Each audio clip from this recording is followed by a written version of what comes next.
అందరూ ఒకసారి స్తోత్రం చెప్దాం. కొంచెం గట్టిగా చెప్పండి అందరూ. దేవుని యొక్క ఘనమైన నామానికి మహిమ కలుగును గాక. ఈ రాత్రి మనం అందరము దేవుని పాదాల దగ్గర చేరి ఆయన సన్నిధిలో మనం అందరం ఉండటానికి దేవుడు మీకును నాకును మనందరికీ కృప ఇచ్చినందుకు ఆయనకి ఘనత మహిమ ప్రభావం కలుగును గాక. బైబిల్ గ్రంథం నుంచి దేవుని యొక్క వాక్యాన్ని ధ్యానం చేద్దాం. ఎందుకంటే వాక్యం చాలా ప్రాముఖ్యమైనది కనుక మనము వాక్యాన్ని ధ్యానం చేయడానికి ఇష్టపడతాం. ప్రసంగి గ్రంథం 7వ అధ్యాయము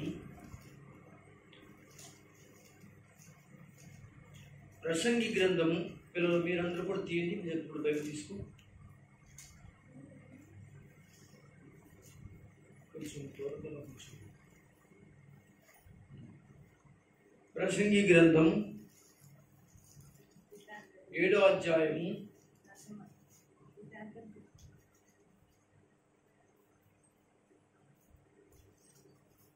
7వ అధ్యాయము. అందరూ బైబిల్ తెరిచి చూడండి. మొదటి వచనాన్ని చదవండి. సుగంధ తైలము కంటే మంచి పేరు మేలు, ఒకరి జన్మదినము కంటే మరణ దినమే మేలు.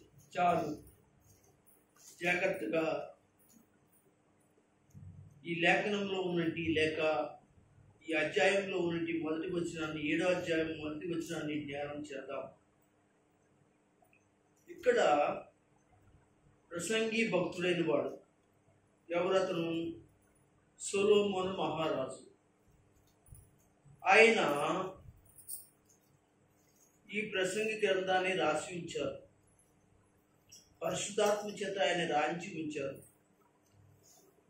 ఈ రోజున పరిశుద్ధాత్ముడే తన సంఘానికి ఈ బైబిల్లో ఉన్న సర్వసత్యాలను చెప్పడం జరుగుతుంది. కనుక జాగ్రత్తగా మనం ఈ వాక్యాన్ని క్లుప్తంగా నేర్చుకుందాం. క్లుప్తంగా మనము వివరించుకుందాం.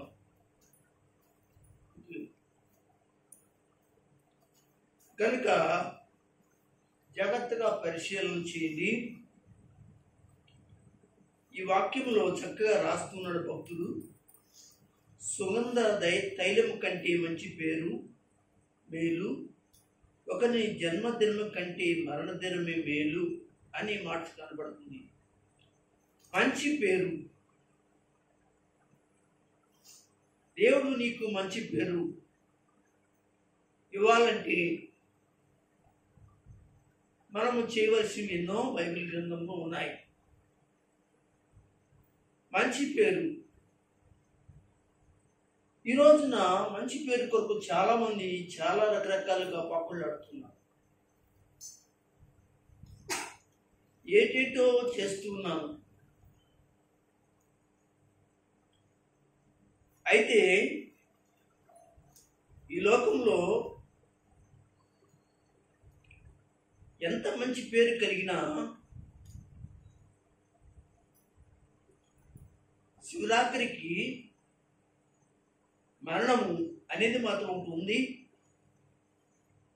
అయితే దానికి ముందుగా మనిషి మరణానికి ముందుగా ఒక మంచి పేరును సంపాదించుకోవాలి. దైవ సంఘమా, మీరు గమనించండి. ఈ రాత్రి కాలంలో ఈ కుటుంబంలో కానీ నీ బిడ్డల్లో కానీ సంఘ కుటుంబాల్లో కానీ నీకు కానీ మంచి పేరు గురించి ఎప్పుడైనా నువ్వు ఆలోచన చేసావా? మంచి పేరు రావాలి అనుకుంటే మనము మరణానికి ముందే మంచి పేరు మనం ఏం చేసుకోవాలంటే భూమి మీద మనం ఏం చేయాలంటే తెచ్చుకోవాలి. అయితే భక్తుడైన వాడు మంచి పేరు. సుగంధ తైలం కంటే, సుగంధ తైలం అంటే మీకు చెప్పనక్కర్లేదు. అనగా మనం పూసుకుంటున్నటి సెంటులు, అనగా మంచి మంచి వాసన వచ్చే తైలాలు, అవి రాసుకున్నప్పుడు పూసుకున్నప్పుడు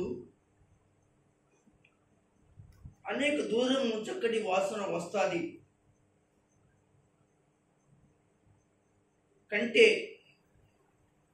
నీ పేరు సువాసనగా అనేక దూరం, అనేక మంది ప్రాంతాలకి, అనేక మంది దగ్గరికి మంచి పేరు అనేది వినపడాలి, వాసన రావాలి అనేది భక్తుని యొక్క అభిప్రాయం.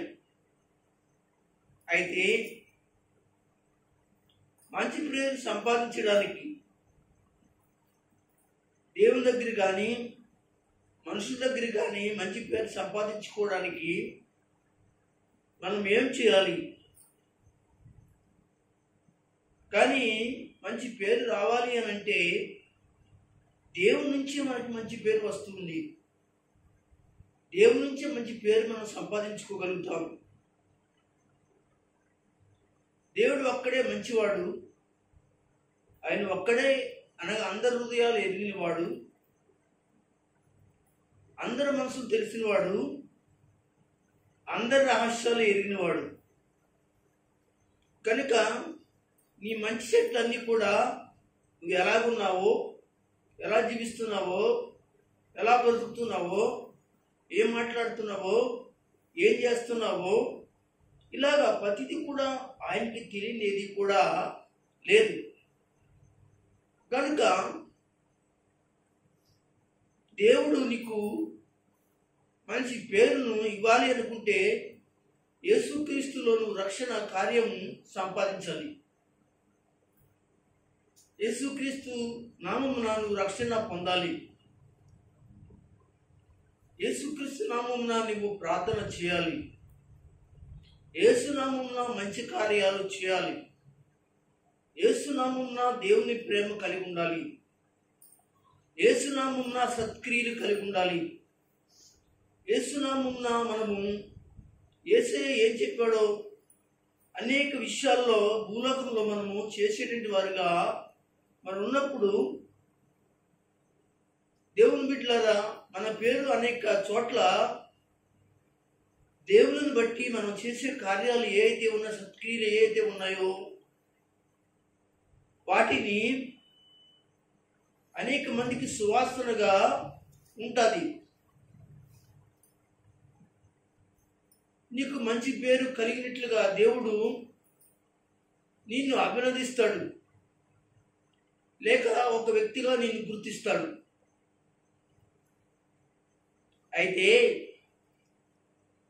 దేవుని వాక్యంలో కనబడుతుంది, సువాసనగా నీవు ఉండాలి.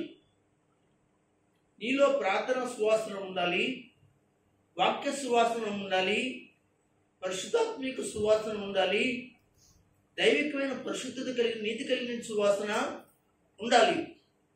అప్పుడు ఇవన్నీ చూసి అనేక మంది నీలో ఇవన్నీ క్వాలిటీస్ అన్నీ కూడా చూసి నువ్వు ఎలాంటి వ్యక్తివి అనేది చెప్పగలుగుతారు, మాట్లాడగలుగుతారు. అయితే బైబిల్ నుంచి మనం కొన్ని విషయాలు నేర్చుకోవచ్చు. బైబిల్ ఏం చెప్తుందో అనేది. సామెతల గ్రంథం తీయండి, 3వ అధ్యాయం తెరవండి.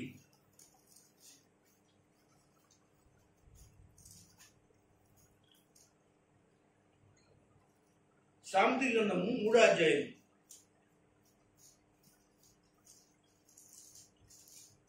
3వ అధ్యాయము 3-4 వచనాలు చదవండి. దయను సత్యమును ఎన్నడూ నిన్ను విడిచిపోనీయకము, వాటిని కంఠాభూషణముగా ధరించుకొనుము, నీ హృదయమనే వాటిని హృదయమనే పలక మీద వాటిని రాసుకును. అప్పుడు చూసారా, దేవుని దృష్టి అందును మానవుల దృష్టి అందును, చూడండి, మానవుల దృష్టి అందును దేవుని దృష్టి అందును నీవు దయనుంది మంచివాడు అనిపించుకుందువు. దేవునికి స్తోత్రం.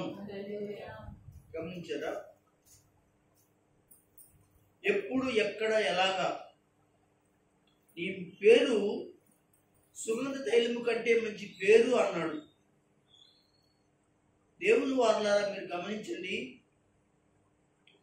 నీ పేరు ఎలా పలుకుతుంది, నీ పేరు ఎలా ఉచ్చరిస్తున్నారు, నీ పేరుని గురించి ఎలా మాట్లాడుకుంటున్నారు, నీ పేరుని గురించి ఏమనుకుంటున్నారు, నీ జీవితాన్ని గురించి ఏమని మాట్లాడుకుంటున్నారు. కనుక మనం క్రైస్తవులుగా మొట్టమొదటిగా మనము గ్రహించాలి అంటే ఏం చేయాలి? మన గ్రహింపు శక్తి కావాలంటే మనం ఏం చేయాలి? నీ హృదయం అనే పలక మీద వాటిని రాసుకును అన్నాడు. దేవుని వాక్యంని మన హృదయంలో వాటిని ఏం చేసుకోవాలి? భద్రపరచుకోవాలి. భద్రపరచుకున్నప్పుడు ఏమవుతుందంటే, నీవు ఎలా ఉన్నావో, నీ మాటలు ఎలాగున్నాయో, నీ ప్రవర్తన ఎలాగుందో దేవుని వాక్యం నీకు తేటతెల్లగా చెప్తుంది. అప్పుడు నువ్వు అది మానుకోవాలో చెయ్యాలో ఆ వాక్యం నీతో మాట్లాడుతుంది. కనుక నీ హృదయాన్ని చాలా జాగ్రత్తగా ఉంచుకోవాలి. హృదయం చాలా ముఖ్యమైనది. హృదయం అనేది చాలా ముఖ్యమైనది. ఎంత ముఖ్యమైనదంటే ఆ హృదయమే నీ మాటను, నీ చూపును, నీ తలంపును, నీ ఉద్దేశాలని ఎలా తిప్పాలంటే అలా తిప్పేది ఏది ఏంటంటే హృదయమే.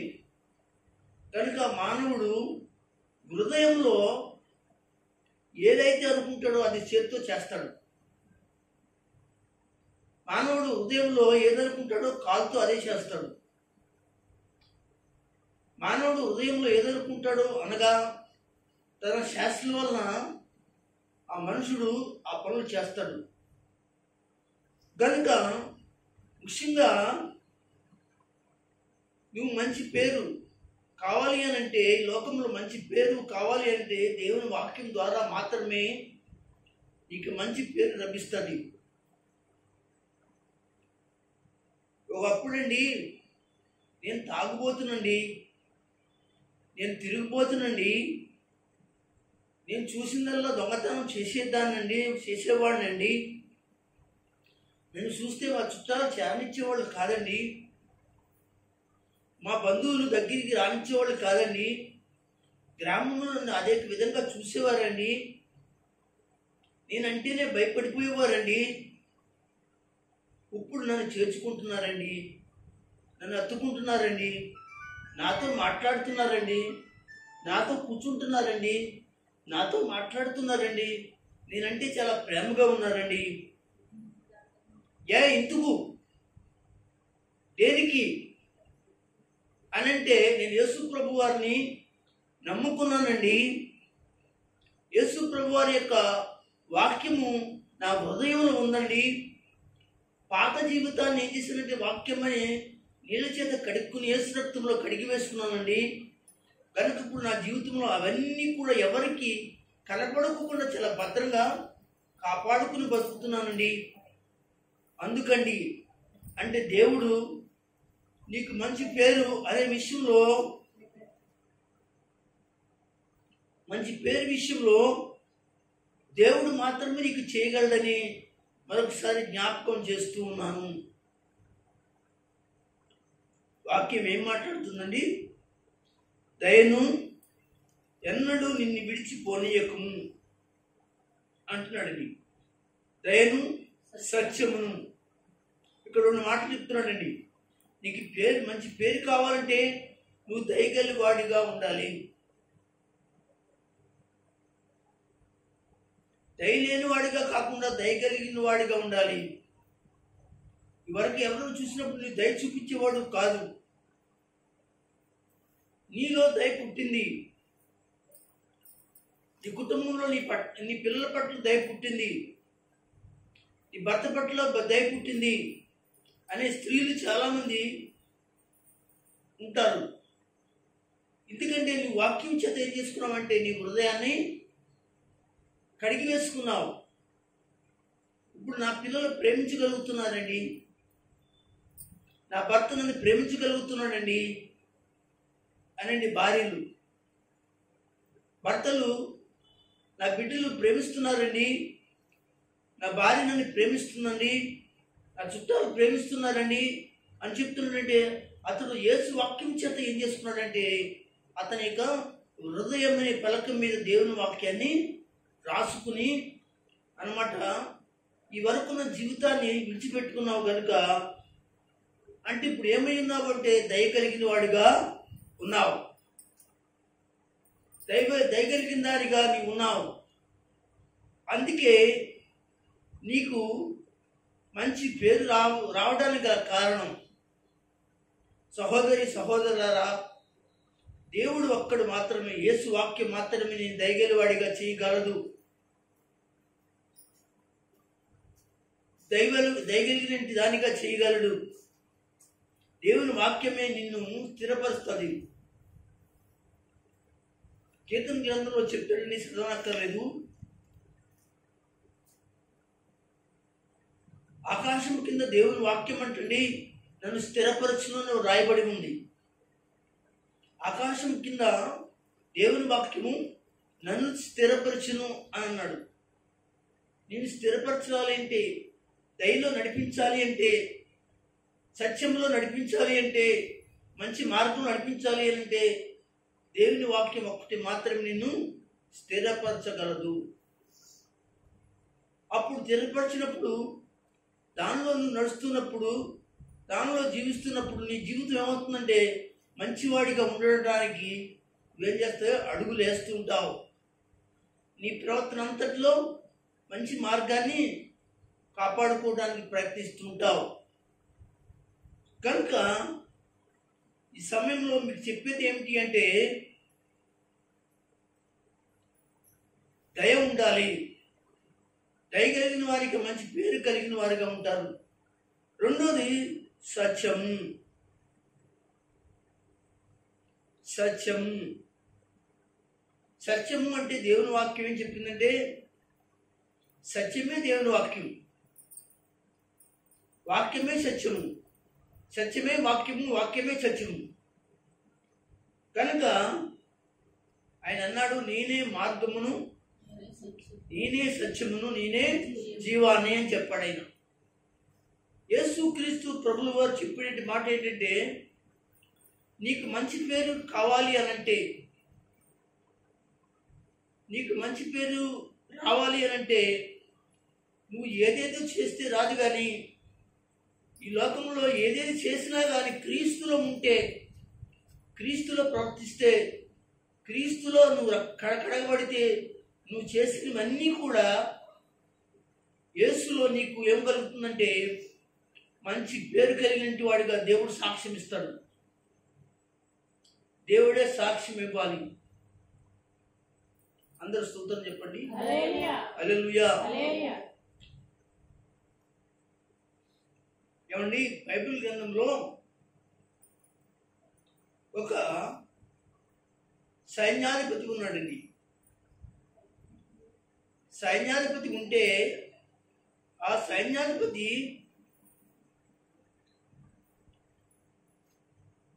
చాలా మంచివాడు, ఆ ఊరిలో మంచి మంచి కార్యాలు చేసినవాడు, మంచి మంచి పనులు చేసినవాడు.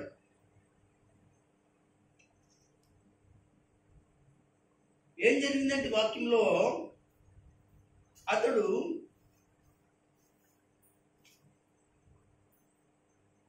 అతని ఇంటిలో ఒక దాసుడు ఉన్నాడు.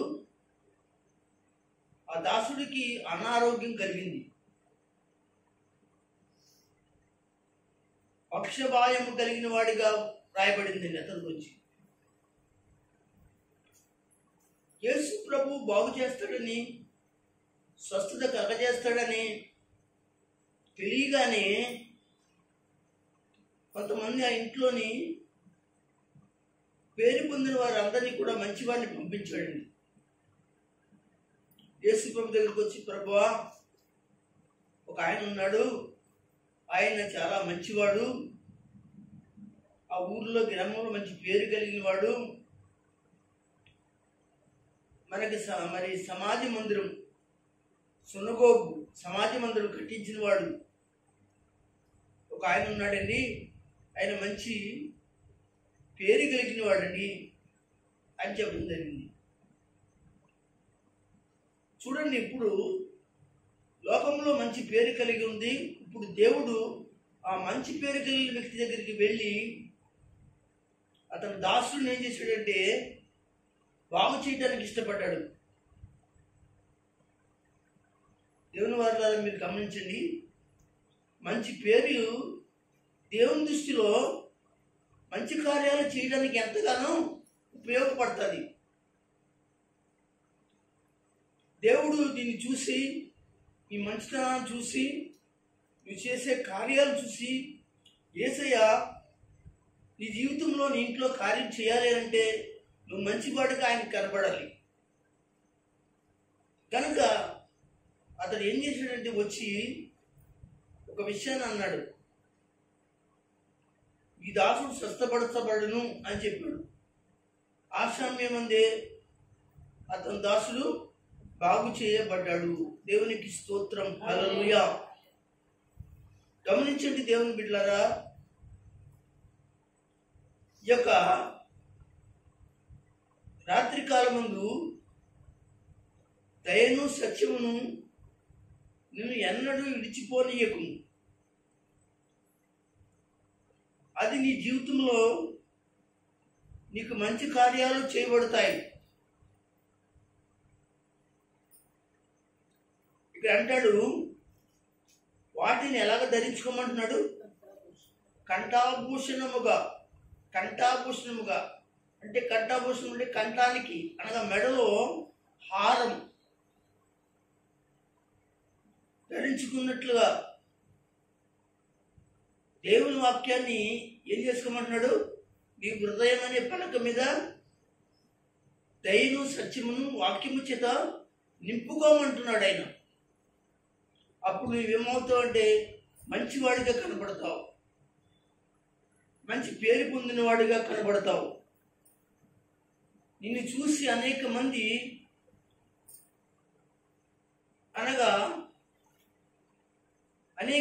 ఏం చేస్తారో తెలుసా? యేసుక్రీస్తుని ఎమ్మడించడానికి అవకాశం కలిగి ఉంటుంది. కనుక ప్రియులారా, ఈ రాత్రి కాలంలో దయను సత్యమును దేవుని వాక్యము అనేది నీ యొక్క హృదయం అనేటి పలక మీద రాసుకుని ఉంచుకుని దేవుని కొరకు బ్రతకాలని దేవుడు మాట్లాడుతూ మంచిదానిగా మంచివాడిగా ఉండాలని దేవుడు కోరుకుంటున్నాడు. మరొక సంగతిని జ్ఞాపకం చేసుకోవచ్చు. మరొక మాట, మత్తయి రాసిన సువార్త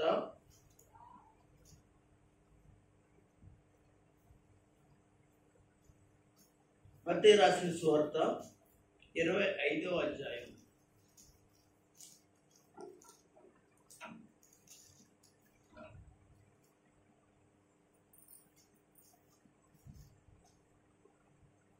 25వ అధ్యాయం మత్తయి రాసిన సువార్త 21వ వచనం చదవండి.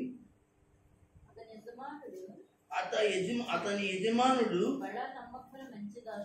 బడా నమ్మకమైన మంచి దాసుడా, నీవు కొంచెములో నమ్మకముగా ఉంటివి, నిన్ను అనేకమైన వాటి మీద నియమించును, నీ యజమానిని సంతోషంలో పాలు పొందమని దేవునికి మహిమ కలుగును గాక. ఎంత మంచి మాట అండి. నీకు మంచి పేరు రావాలంటే నమ్మకంగా ఉండాలి. సంఘానికి నమ్మకంగా ఉండాలి, సేవకులకు నమ్మకంగా ఉండాలి, మరి ముఖ్యంగా దేవునికి మాత్రం మరీ ముఖ్యంగా నమ్మకంగా బతకాలి. ఒకసారి అందరూ స్తోత్రం చెప్పండి. నువ్వు నమ్మకంగా ఉంటున్నావా? ఆ కాంచెప్పే చర్చలో ఉన్నప్పుడు, ఆ పాస్టర్ గారితో ఉన్నప్పుడే కాంచెప్పు, ఆ సహోదరుతో ఉన్నప్పుడే కాంచెప్పు. నమ్మకంగా ఉంటున్నావా? దయచేసి అలా ఉండదు, అది మంచిది కాదు. యజమానుడు వస్తాడండి. ఎవరు యజమానుడు అంటే యేసుప్రభు వారు వస్తారు. నిన్ను నన్ను లెక్క అడగడానికి వస్తాడు. నా లెక్క అడగబోతున్నాడు. ఇక్కడ ఉన్నది ఈ చర్చిలో ఉన్న వాళ్ళు ఎవరైతే ఉన్నారో వాళ్ళందరి లెక్క కూడా అప్ప చెప్పవలసిన వారుగా ఉన్నారు. అడుగుతాడు. మనం నమ్మకంగా ఉన్నామా? అపినమ్మకంగా ఉన్నామా? దయచేసి గమనించండి. నమ్మకం కలిగిన వారుగా ఉండాలండి.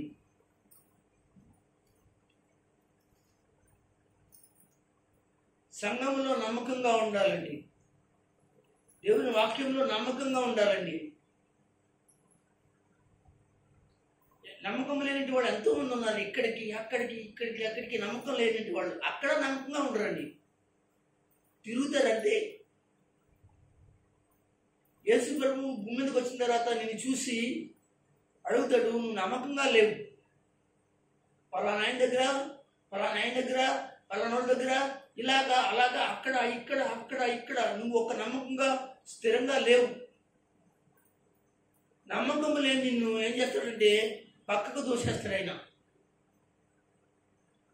నమ్మకంగా ఉన్నవారిని గురించి ఆయన మాట్లాడుతున్నాడు. బలా నమ్మకమేనా, మంచి రాశిదా, అంత మాత్రమే కాదు. కానీ నువ్వు అనేకమైన విషయాలు సంఘంలో సేవకుడు ఏం చెప్పాడో, సేవకురాలు ఏం చెప్పిందో, కార్యక్రమాలు ఏమున్నాయో, ఎలా నడమన్నారో, అనేక విషయాల్లో ఎలాగున్నాం?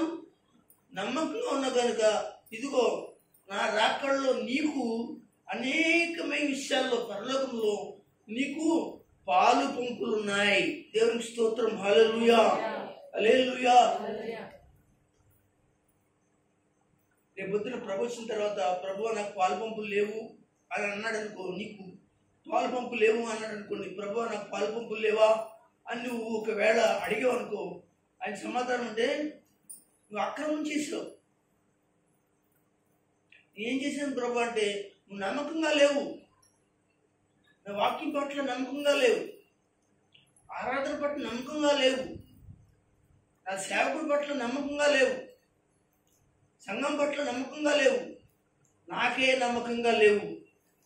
ఒక స్థిరమైన పరిస్థితి నీ జీవితంలో లేదు కనుక, లేదు ప్రభు అక్కడ అంత పత్తి చేశానండి, అక్కడ వారం అంతా ఉపవాసం ఉన్నానండి ఆ సంఘంలో, అక్కడికి వెళ్ళిపోయిన తర్వాత అబ్బో చాలా కింద నుంచి పైకి ఒలగబోసానండి. నో, నిన్ను నమ్మకంగా ఎక్కడ ఉండమన్నాను? నువ్వు ఎక్కడ ఉండాలని నిన్ను నేను పిలిచాను, ఎక్కడ ఉన్నావు? కనుక నీ నమ్మకం అపినమ్మకం. ఉండవలసిన చోట ఉండకుండా ఎక్కడో చేశాను, ఎక్కడో ఉన్నాను, ఎక్కడో దొరికిస్తున్నాను, ఎక్కడో అని చెప్పి నువ్వు గొప్ప చెప్పుకోవడానికి ఇష్టపడుతున్నామేమో. జాగ్రత్త.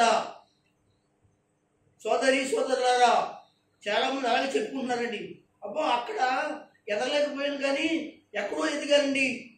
ఎక్కడో ఎదగడం ఏంటి? నువ్వేం చేసావంటే అక్కడ నీకు వాక్యము నీకేమైందంటే అనగా నీ హృదయానికి సరి చేసుకోవడానికి ఇష్టం లేదు అక్కడ. అందుకని అక్కడ సంఘాన్ని విడిచి సవాసాన్ని విడిచి ఎక్కడెక్కడికో వెళ్ళిపోయి ఎక్కడెక్కడికో ఉండి అక్కడ నేను మారిపోయానండి, మారిపోతానండి, అక్కడ వచ్చేసానండి అంటే ఆయనకి ఇష్టం ఉంటున్నారేమో.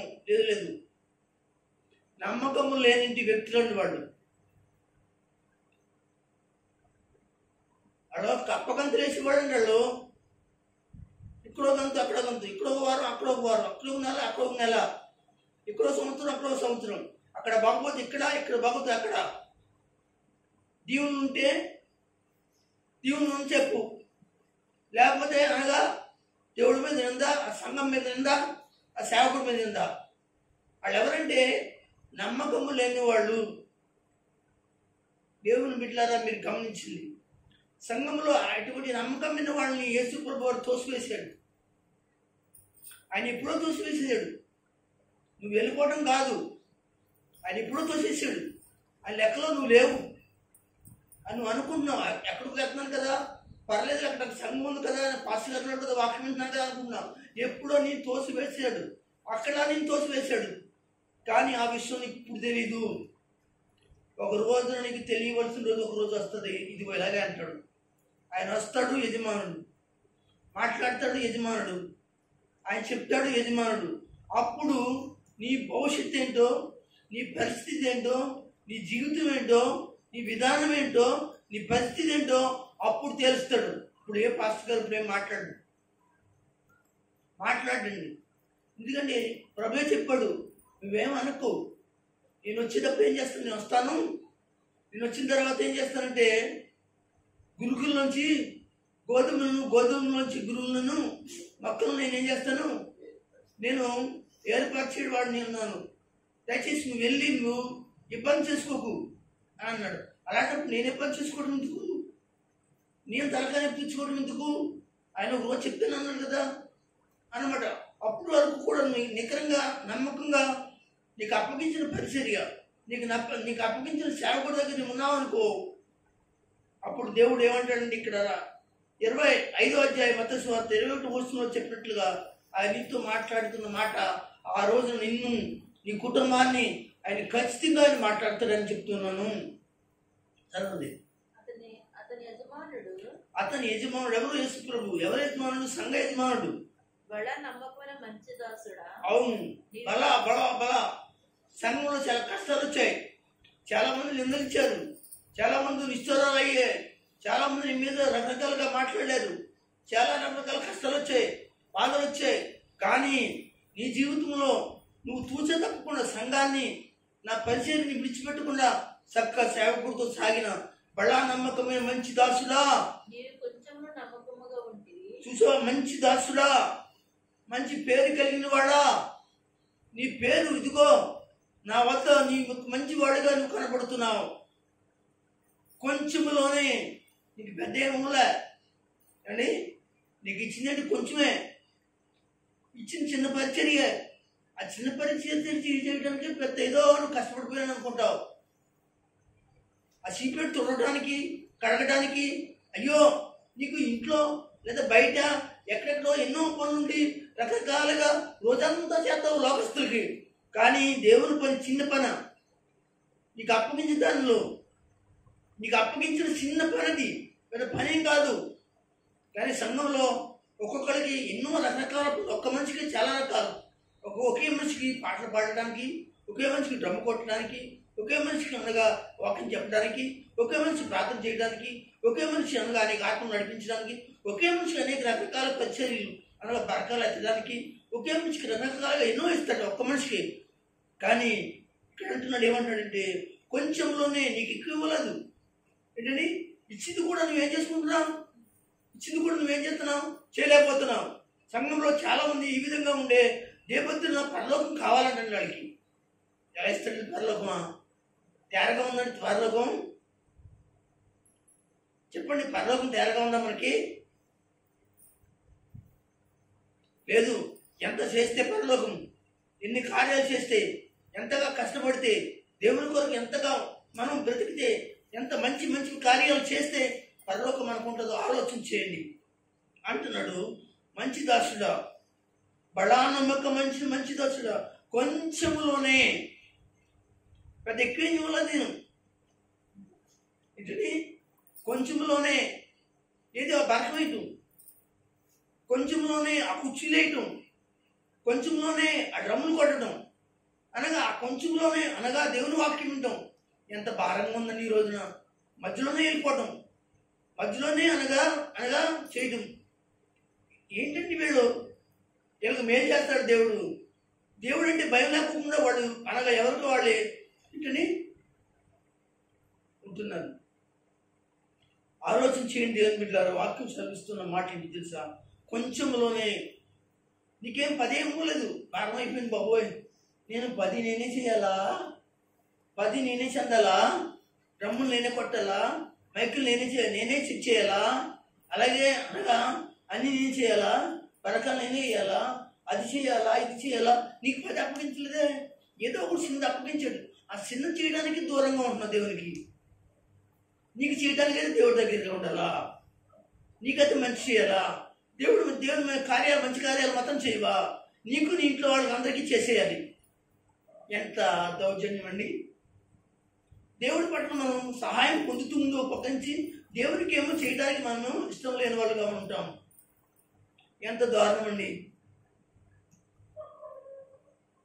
ఎవరో కొరకు ఎక్కడెక్కడికో గంటల తరపున మనము పాటుపడుతూ ఉంటుంటాం.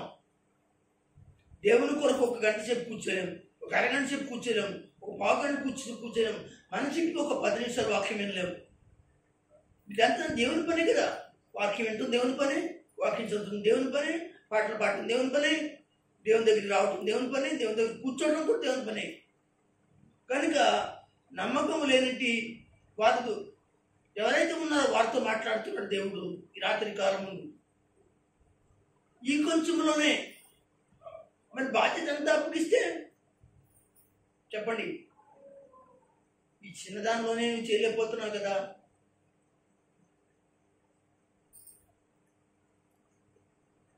ఏమండి, నాకు అప్పగించిన పని చాలా చిన్న పని అండి.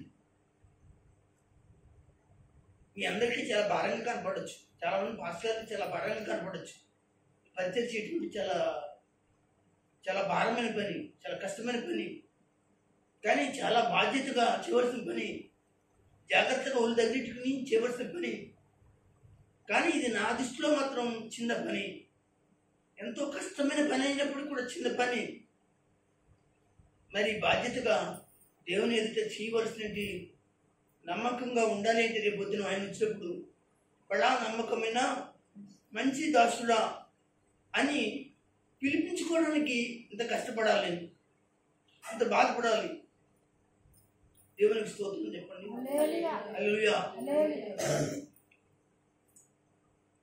మా పాస్టర్ గారు అన్నారు, వాక్యానికి ముందుగా వాక్యం మాట్లాడతారా మీరు అంటే చెప్పాను నా బాధ. నాకు మధ్యాహ్నం నుంచి నాకు తలకాయ అంత బరువు అయిపోయింది, మెడలన్నీ లాగేస్తున్నాయి, కళ్ళన్నీ బరువు అయిపోయి తల పక్కంతా వేడి మంటలు వచ్చేస్తున్నాయి, భయంకరంగా మెదడంతా కూడా ఎలా పడితే అలా ఉంది. మాట్లాడడం అనేది సామాన్యమైన విషయం కాదు కదా, చాలా వాక్యం జాగ్రత్తగా మాట్లాడాలి కనుక అంత ఆలోచన తలలోకి రావాలి కదా. బాడీ అంతా పనిచేయాలంటే మెదడు పని చేయాలి కదా. కనుక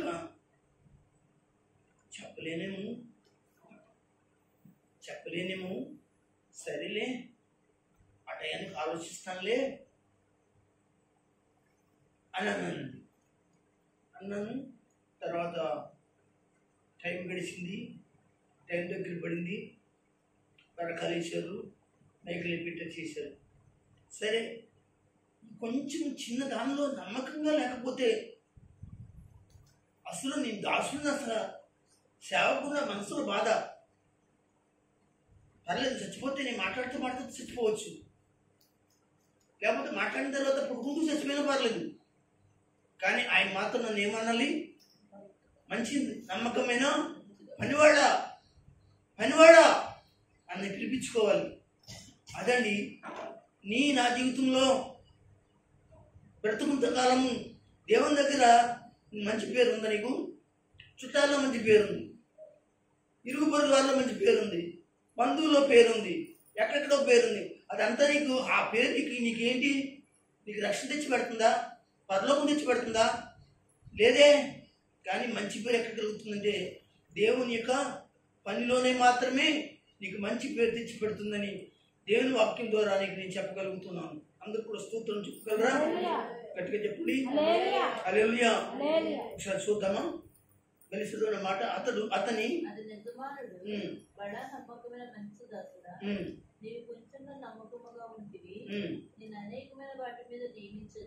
దేవునికి స్తోత్రం. హల్లెలూయా. ఏమండి, నన్ను ఇక్కడ చిన్న దానిలో నియమించాడు. పరలోకానికి వెళ్ళిన తర్వాత నువ్వు చేసిన పనిని బట్టి అనేకమైన వాటి మీద ఏంటి అయ్యి ఏం అక్కడికి వెళ్తే మనకు తెలియదండి. ఏంటయ్యి అక్కడికి వెళ్తేనే తెలియదు మనకి. పరలోకం ఏంటేంటో మనకు తెలీదు. నీకు నాకు నువ్వు అల్పుడుగా ఉన్నావు, అల్పురాలుగా ఉన్నావు. కానీ దేవుని పనిలో చాలా నమ్మకంగా ఉన్నావు. అల్పుడుగానే ఉన్నావు, అల్పురాలుగానే ఉన్నావు. కానీ దేవుని పనిలో ఎలా ఉన్నావు? నమ్మకంగా ఉన్నావు. కనుక నిన్ను అక్కడ ఏ పనిలో విస్తారంగా నిన్ను వాడుకోబోతున్నాడు, ఉంచబోతున్నాడు. అందుని బట్టి దేవుని గట్టిగా స్తోత్రం చెప్పగలరా? హల్లెలూయా, హల్లెలూయా. దేవుడు నీకు మంచి పేరు కావాలి అని కోరుకుంటున్నావా? పరలోకమందును భూలోకమందును దయచేసి ఒకసారి ఆలోచించి ఇంకొక మాట చెప్పి మనం ముగించుకోవచ్చు. అపోస్తలుల కార్యం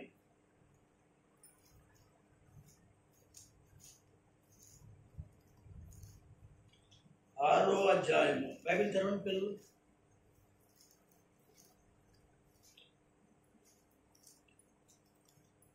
6వ అధ్యాయం. చూసారా దేవుని వాక్యం ఏం మాట్లాడుతుందో? మీరు నమ్మకంగా పనిచేస్తే దేవుడు మిమ్మల్ని మంచిగా వాడుకుంటాడు. చిన్నప్పటి నుంచి కూడా పరలోకంలోకి వెళ్ళిన తర్వాత దేవుడు గొప్పగా చేస్తాడు. కనుక నమ్మకంగా ఉండాలి.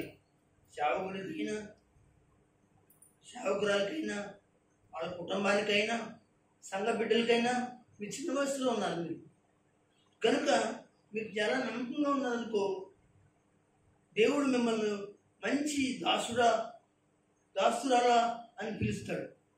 అర్థమైందా? మీరు చాలా నమ్మకంగా ఉండాలి. చిన్నప్పటి నుంచి నమ్మకంగా ఉండాలి. ఏదైనా పాస్టర్ గారు చెప్పారనుకో, ఆ చిన్న దానిలో,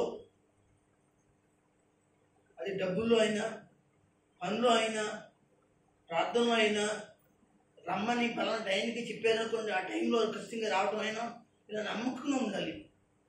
పాస్టర్ గారు 10 రూపాయలు ఇచ్చి 10 సరుకులు తెమ్మన్నారనుకో, ఆ 10 సరుకులు తేవడానికి ఎంత ఖర్చు పెట్టావో తిరిగి 10 రూపాయలు మిగిలిన, పావలా మిగిలిన ఏం చేయాలి? నమ్మకంగా చెప్పాలి, ఇవ్వాలి.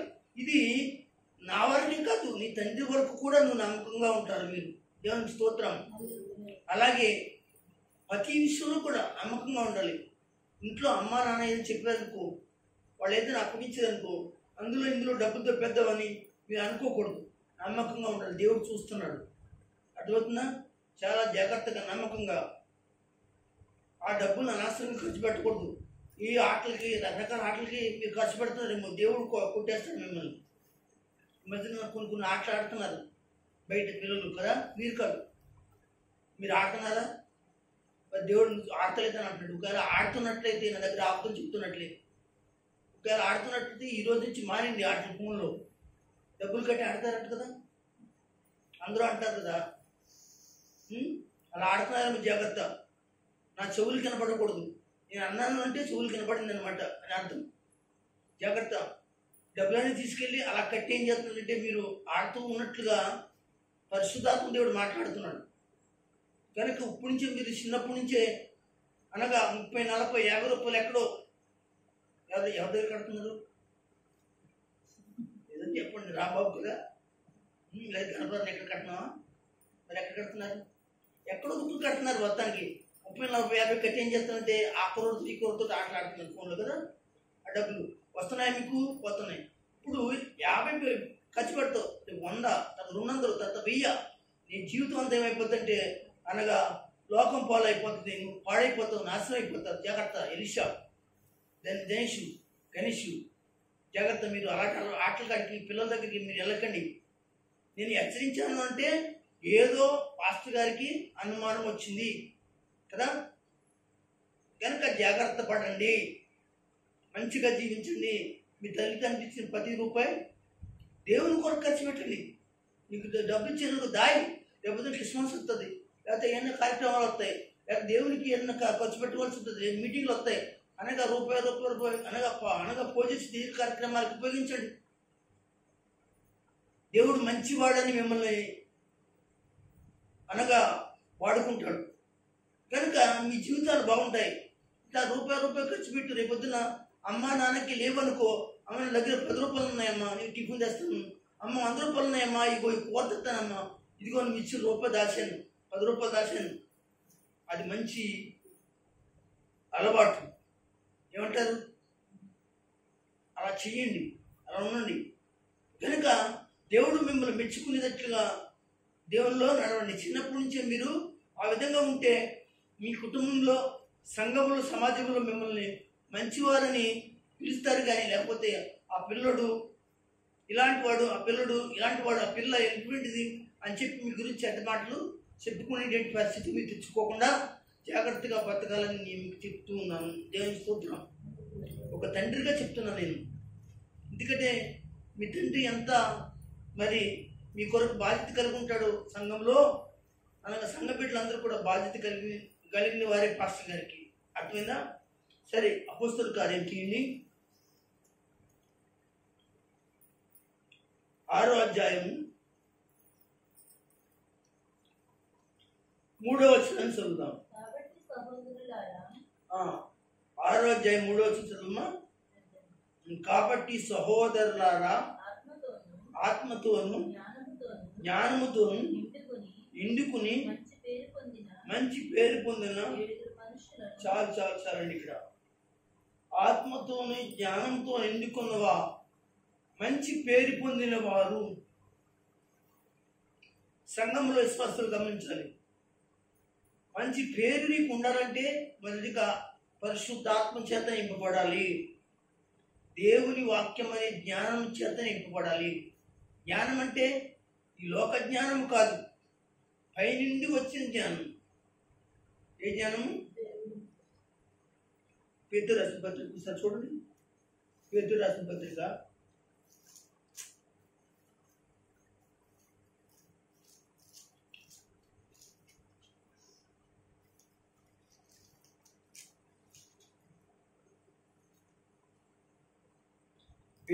పత్రిక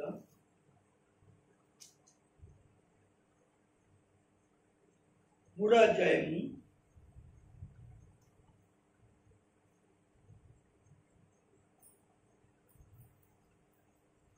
1 నిమిషం.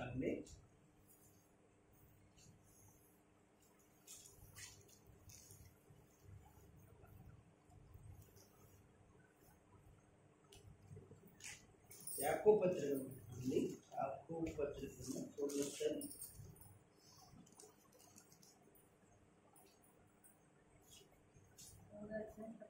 అమ్మా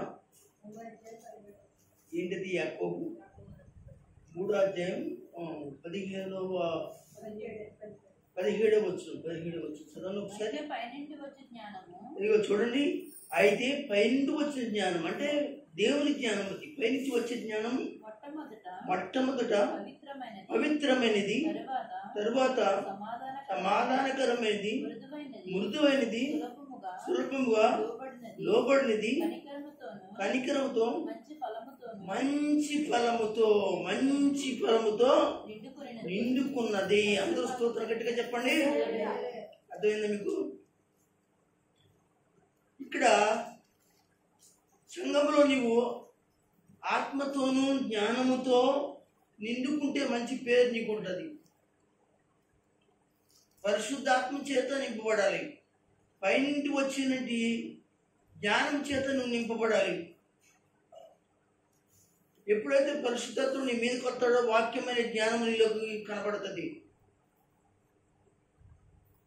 జ్ఞానులు సావాసం చేసిన వాడు జ్ఞాని అవుతాడు అనే వాక్యం ఉందని. కనుక వాక్యంతో సావాసం చేసిన వాడు ఎవరైతే ఉన్నారో వాడు జ్ఞానవంతుడుగా బతుకుతాడు. అందుకే పదే బైబిల్ చదవండి, వాక్యం చదవండి, వాక్యం వినండి.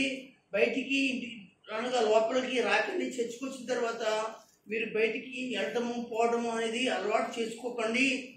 అది మంచి అలవాటు కాదు. దేవుని వాక్యం నీ నుండి దూరం అయిపోతుంది, సైతాన్ మిమ్మల్ని వాడేసుకుంటాడు అని మీకు పదే జ్ఞాపకం చేస్తూ ఉంటాను. అయితే ఇక్కడ అపోస్తలుల కార్యములో 6వ అధ్యాయము, అందరూ ఒకసారి స్తోత్రం చెప్తారా? గట్టిగా చెప్పండి. హల్లెలూయా.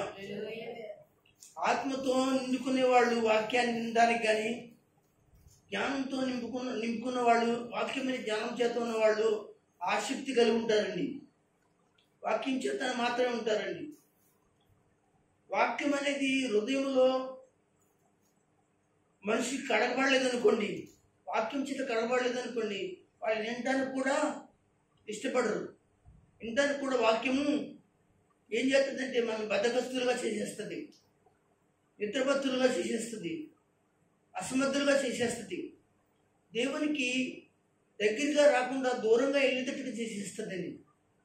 ఎప్పుడు కనుక దైవ జ్ఞానం లేనప్పుడు, దైవాత్మ లేనప్పుడు కనుక ఇక్కడ పేతురు అంటూ ఉన్నాడు కదా, అయితే పైనుంచి వచ్చిన జ్ఞానము కానీ ఆత్మ కానీ మిమ్మల్ని పవిత్రులుగా చేస్తుంది, మీరు పవిత్రులు అవుతారు. ఈ తర్వాత చక్కటి మాటలు మాట్లాడుతున్నాడు. సమాధానకరంగా మీ జీవితం ఉంటుంది. ఇంట్లో సమాధానం, సంఘములో సమాధానం, సమాజంలో సమాధానం, అనేక మంది ప్రజల ఎదుటి సమాధానం, అనేక మంది ప్రజల ఎదుటి సమాధానం. ఇంకా మృదువైనది, నువ్వు మృదువుగా మాట్లాడతావు, సిరాగ్గా మాట్లాడు. ఈ మాట మాట్లాడినప్పుడు అబ్బో ఆ మాట వినాలనిపిస్తుంది, ఆ మాట చేయాలనిపిస్తుంది. మృదువుగా ఉండాలి.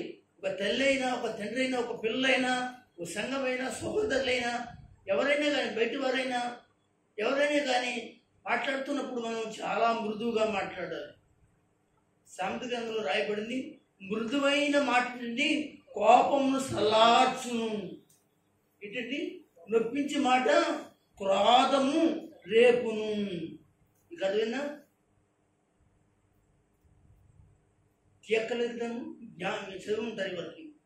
మృదువైన మాట కోపం. సూత్రం చెప్పండి. హల్లెలూయా. మృదువుగా మాట్లాడాలి. పక్కొంటే మాట్లాడినప్పుడు ఎలా ఉందంటే, ఈ అన్నయ్య చక్కగా మాట్లాడతాడు, ఈ తమ్ముడు భలే మాట్లాడతాడు, ఈ అమ్మ భలే మాట్లాడుతుంది, చెల్లి భలే మాట్లాడుతుంది, ఈ సహోదరి భలే మాట్లాడుతుంది. ఈ అమ్మ అమ్మో మాట్లాడితేనా ఒక్కడు ఉండడండి దగ్గర అనమాట. ఆమెను చూసిన దూరంలో పారిపోయే వాళ్ళు బడి మంది ఉంటారండి. ఈవిడికి ఒక దండం, అమ్మ ఈవిడ మాటకు ఒక దండం. మృదువుగా మాట్లాడుతుంది. అదే మాట కఠినమైన మాట, అమ్మో అదే మాట అండి సిరాకైన మాట. అందరి మీద సునుక్కోవడమే, అందరి మీద కొనుక్కోవడమే, అయ్యి బాబు మొక్కం రాల్చుకోవడమే, మొక్కం చూస్తే కంద పిల్లలాగా అయిపోతుందండి. అలాంటి మనిషి ఏమండి? వీళ్ళు ఎవరంటే దేవుని బిడ్డలారా, మృదువైన వాళ్ళు కాదు, మృదువైన వాళ్ళు కాదు. చక్కగా ఉండాలి, మొక్కం చక్కగా ఎప్పుడు నవ్వుతూ ఉండాలి. ఎవరిని తిట్టినా నవ్వుతూ ఉండాలి. ఒకవేళ ఎవరిని తిట్టారనుకో, ఎందుకు తిట్టారు? తప్పు చేస్తేనే తిడతారు, తప్పు చేస్తేనే అంటారు, ఓహో నేను తప్పు చేసినా, ఓహో తప్పు చేసావా, అందుకోసమే అని. కనుక నువ్వు మృదువుగా మరి వెంటనే ఏం చేయాలి?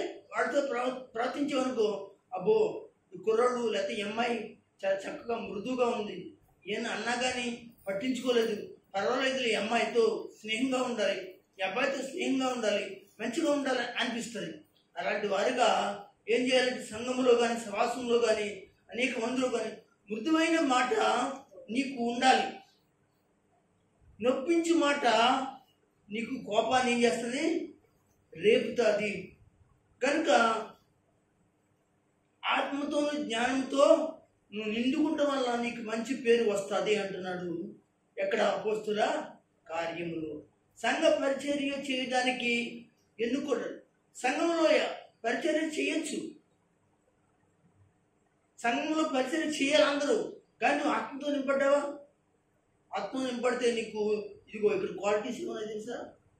పవిత్రమైన దానిగా ఉంటావు, పవిత్రమైన వాడుగా ఉంటావు, సమాధానకరమైన వాడిగా ఉంటావు, సమాధానకరమైన దానిగా ఉంటావు, మృదువైన దానిగా ఉంటావు, మృదువైన వాడిగా ఉంటావు, సులభముగా లోబడే వ్యక్తిగా ఉంటావు, సులభముగా లోబడే వ్యక్తిగా ఉంటావు, కనికిరం కలిగిన దానిగా ఉంటావు, కనికిరం కలిగిన వాడిగా ఉంటావు.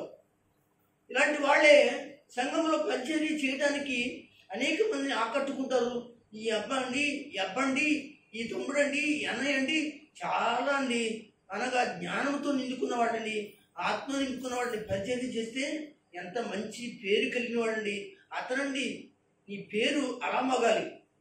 అంతేగాని పరిచర్య చేసినప్పుడు రకరకాలుగా చాలామంది నీ గురించి మాట్లాడుకునేటట్లుగా ఉండకూడదు. దేవునికి స్తోత్రం చెప్పండి. హల్లెలూయా. దేవుని బిడ్డలారా మీరు గమనించండి, పరిచర్య చేసినప్పుడు చాలా మంచిగా ఉండాలి. నేను ఏదో ముఖం చాటు కోసం మాట్లాడుతున్నానని మీరు అనుకోక్కర్లేదు కానండి. పరిచయం చేసేటప్పుడు రాంబాబు గారు ఏ పని అయితే అప్పగించిన ఆ పని చిత్తసభల వరకు కూడా తూచే తప్పకుండా వెళ్ళేవాడు, తూచే తప్పకుండా చేసేవాడు. కనీసం అది తినాలన్నా, అది ముట్టుకోవాలన్నా, అది చేయాలన్నా, ఆయనన్నా, పక్కోళ్ళైనా, బయట వాళ్ళైనా, దేనికైనా ముందు పాస్టర్ గారిని కలుపుకొని అప్పుడు నేను దాంట్లో చేపెడతాను. ఆయన చేపెట్టేవాడు కాదు, ఆయన ముట్టుకునేవాడు కూడా, ఆయన నోట్లోకి వచ్చేది కాదు. పక్క వాళ్ళని కూడా అలాగే చేసేవాడు. అనగా నమ్మకమైన వాడుగా ఉండేవాడిని. సంఘంలో మనం స్త్రీలైన వారు, పురుషులైన వారు ఎవరైనప్పుడు అలా నమ్మకమైన వారుగా ఉంటే ఎవరు ఉండాలో తెలుసండి? ఆత్మ చేత నింపబడిన వారు, వాక్యమని జ్ఞానం చేత నింపబడిన వారుగా ఉండి పరిచర్య చేస్తే దేవుడు నీ పరిచర్యను ఏం చేస్తాడు? దీవిస్తాడు. దేవునికి స్తోత్రం. నీ పరిచర్యని బట్టి నేను చేస్తాడు? సంఘంలో ఇంకా అనేకమైన వరాలు, ఫలాలు దేవుడు ఇస్తారు. నిన్ను ఇంకా వాడుకోవాలనిపిస్తుంది. ఎవరికి? సంఘానికి. ఇంకా వాడుకోవాలనిపిస్తుంది సంఘానికి. ఇంకా వాడుకోవాలనిపిస్తుంది పాస్టర్ గారికి, పాస్టర్ గారికి. ఇంకా వాడుకోవాలనిపిస్తుంది అనగా ఇరుగు పొరుగు వారికి. ఇదంతా నువ్వు జ్ఞానం చేత, ఆత్మ చేత నువ్వు నడిచినప్పుడే చక్కగా నిన్ను ఏం చేస్తారంటే దేవుడు వాడుకోవడానికి, మంచి పేరు కలిగిన దానిగా వాడిగా చేయడానికి సిద్ధంగా ఉన్నాడు. ఈ విషయంలో నేను చెప్పడం కాదు కానీ దేవుడే మాట్లాడుతూ ఉన్నాడు. దేవునికి స్తోత్రం కలుగును గాక. అపోస్తలుల కార్యం ఒకసారి చదువుదాం.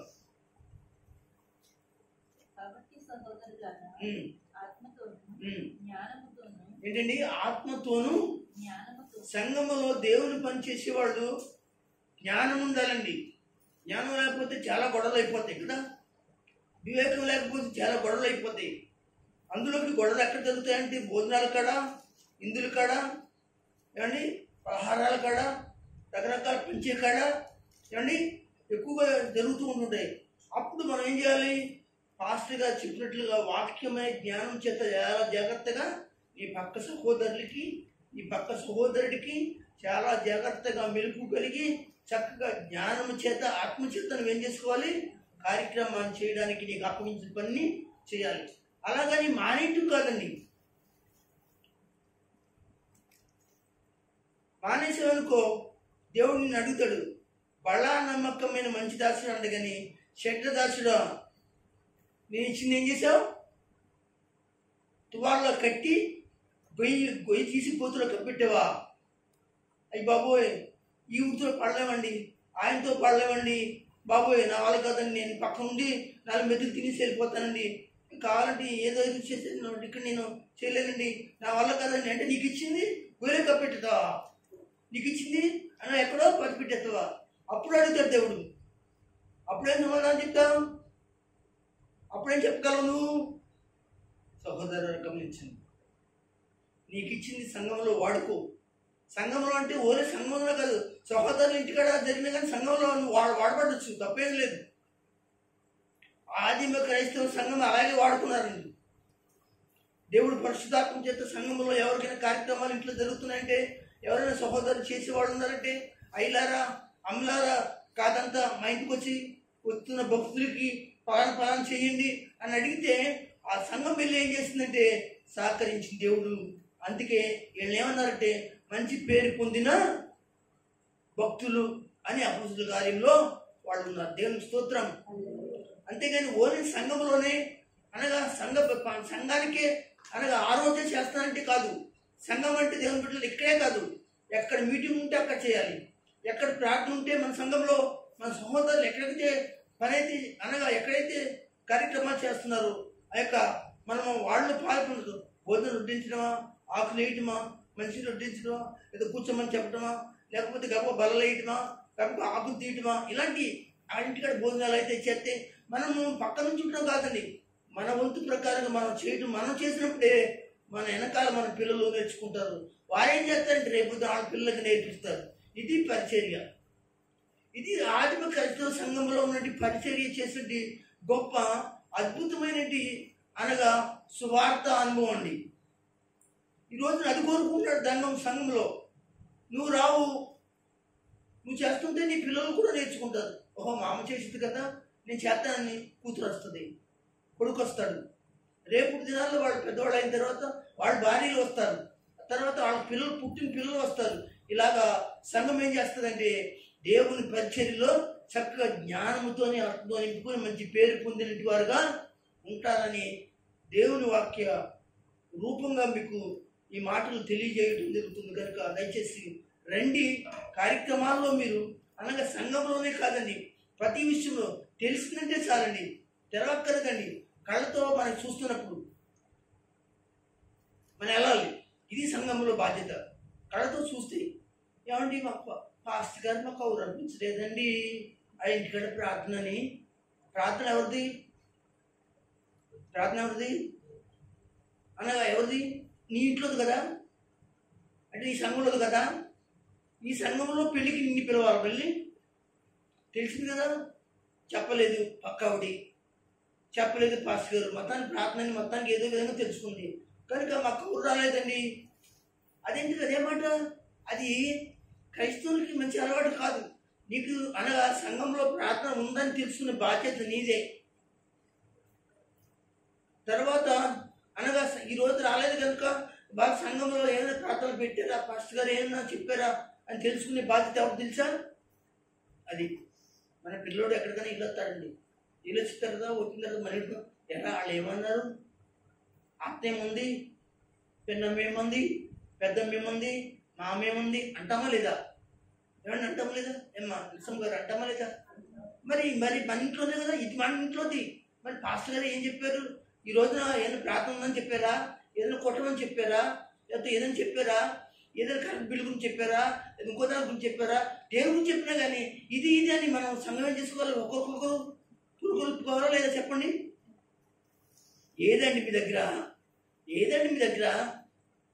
ఆదిమ క్రైస్తవం సంఘం ఈ రోజున, ఆదిమ క్రైస్తవం సంఘమే కాదు అనేక సంఘాలు ఈ రోజున అభివృద్ధిలోకి వస్తున్నాయంటే ఇలాంటివి చేసే ఒకరికొకరు ఆత్మల ప్రభులో కనటం జరుగుతుంది. ఇది చేయక నాకెందుకు అని ఉండటం వల్ల ఏమైందంటే ఈ రోజున సంఘాలు నీరసగిల్లడానికి గల కారణం, చల్లారిపోవడానికి గల కారణం పాస్టర్ గారు కానీ కాదు, సంఘమే. అది ఏ సంఘమైనా, ఏ ఊరిలో ఉన్న సంఘమైనా, ఏ పేటలో ఉన్న సంఘమైనా, ఏ డినామినేషన్ అయినా, ఏ వర్గం కలిగిన వాడైనా ఆ సంఘానికి కావాల్సినటువంటి క్వాలిటీస్ ఏంటంటే ఇదిగో ఇలాంటివన్నీ కూడా సంఘంలో లేకపోవడం వల్లే ఆ సంఘమును వారి పెంపార చూడలేక పోతున్నారు. దేవునికి స్తోత్రం. కనుక అపోస్తుల కార్యంలో దేవుని యొక్క పని నిమిత్తం, ఉండే నిమిత్తం, పెట్టే నిమిత్తమే కాదు, దేవుని సేవ నిమిత్తం కూడా ఈరోజు గబుక్కుని ప్రాంతంలో కందరకాడ మనం వెళ్ళి పాటలు పాడాలి కనుక నలుగురు తీసుకుని వెళ్ళాలి, నలుగురితో పాటు డబ్బపోయి వెళ్ళాలి. పక్కవాడి అనగా పక్క చిచ్చావాడి కానీ ఫ్రెండ్ మా ప్రాంతం ఉంది వెళ్దాం అక్కడ వాక్యం విన్నాం అని పురుకొల్పాలి. అబ్బే నిన్నైతే ఆవిడ కేకెత్తి నా చక్కగా వెళ్తావు కదా, నా చక్కగా వెళ్తావు. వెళ్ళకూడదని నేను అంటలేదు, వెళ్ళాలి, వాక్యం వినడానికి వెళ్ళాలి. మరి నువ్వేం చేస్తున్నావు? ఆవిడ స్వార్థ చేస్తుంది, మరి నువ్వేం చేస్తున్నావు? నువ్వేం దగ్గర స్వార్థ ఉందా? దేవుని పని ఉందా? నువ్వు మంచి దాసుడువా, మంచి దాసుడువా? దేవుడు నేను పిలిచినప్పుడు ఏంటి నీ పరిస్థితి? ఆలోచించేయండి. ఈరోజు సంఘంలో ఈ గ్రహింపు ఒక్కళ్ళు వస్తే రెండో వాళ్ళు వస్తుంది, రెండో వాళ్ళు వస్తే మూడో వాళ్ళు వస్తుంది, ఈ ముగ్గురు కలిసి చేస్తుంటే ఆరుగురికి వస్తుంది, ఆరుగురికి వస్తే 12 మందికి. ఇలాగా మొత్తం అందరికీ కూడా ఏమవుతుందంటే ఒక్క పుల్ల వెనకాల ఒక పుల్ల అంటిస్తే మండుతూ ఉన్నట్లుగా మొత్తం సంఘం అంతా కూడా ఎలా ఉంటారంటే మనం మొదటగా చేయవలసిన వాళ్ళే చేయకపోవడం వల్ల పెద్ద నష్టం కలుగుతుంది సంఘానికి అని దేవుడు పరిశుద్ధాత్మను మాట్లాడుతున్నాడు. ఆయన మాటను ఇప్పుడు కూడా మీరు తిరస్కరిస్తే మీరు ఆశీర్వాదకరంగా ఉండరని దేవుని వాక్య ప్రకారంగా తెలియజేస్తున్నాను. దేవుని బిడ్డలారా, దేవునికి లోబడండి. అలాగే దేవుని యొక్క పరిచర్యలో, దేవుని యొక్క సువార్తలో, దేవుని యొక్క అనగా బయట సువార్త, సంఘ సువార్త, లేకపోతే అనగా అనేక ప్రాంతాల సువార్త ఎక్కడైతే ఉంటారో మంచి పేరు పొందిన వారుగా మీరు అనేక మంది ప్రభుత్వం నడిపించడానికి మీరు ఇష్టపడాలి. స్త్రీలైన పురుషులైన సంఘాలు ప్రతి ఒక్కరు కనుక మీరు అలాగ ఉండాలని తెలియజేస్తున్నాను. 2 చేతులు పైకి స్తోత్రం చెప్పండి, హల్లెలూయా చెప్పండి గట్టిగా, హల్లెలూయా. దేవుడి మాటలు మనందరి ఇంట్లో దీవించును కాక.